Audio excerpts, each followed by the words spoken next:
Aro mesozoikoaren hastapenetan lurrak itxura hau zeukan. Gaur egun ezagutzen ditugun kontinenteak elkarri lotuta zeuden, baina duela 175 milioi urte inguru, superkontinente hura zatitu eta zatiak elkarrengandik urruntzen hasi ziren.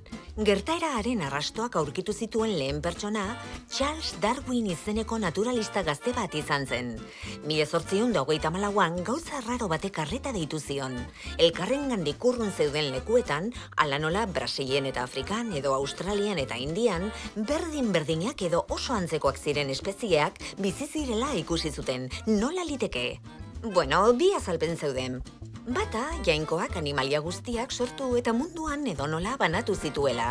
Bestea, antzinatean, kontinenteen artean lurrezko igarobideak zeudela eta animaliak batetik bestera igaro zirela.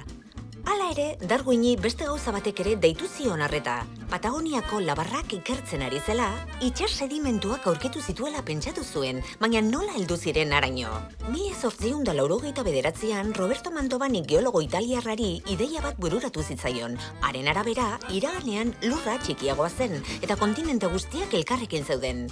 Gero, dilatazio termiko bat gertatu zen eta haren ondorioz planetaren tamaina handitu eta lurrazala zatitu zen. Ideiaiak irakurri zituenetako bat, Alfred Wegener geofisikari alemaniarra izan zen. Wegenerri atentzio eman zion kontuark oso antzeko ideia bat argitaratu berri zuelako berak.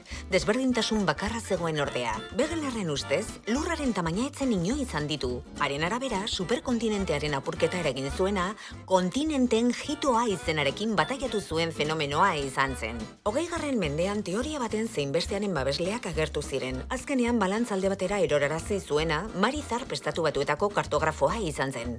Zoru ozeanikoaren lehenengo mapa osoa egiten ari zen bitartean, orbain erraldoi bat aurkitu zuen Ozeano Atlantikoan. Dortsal Mesoatlantikoa zen. Bertan, gure planetak azal berria sortzen du etengabe, eta zaharra zimurtu eta bata bestearen gainean pilatzen da. Darwinek Patagonian egin zuen aurkikuntza azaltzeko balio zuen horrek. Eta lurraren edapenaren teoria ezerezean usteko, Alfred Wegenerrek arrazoi zuen.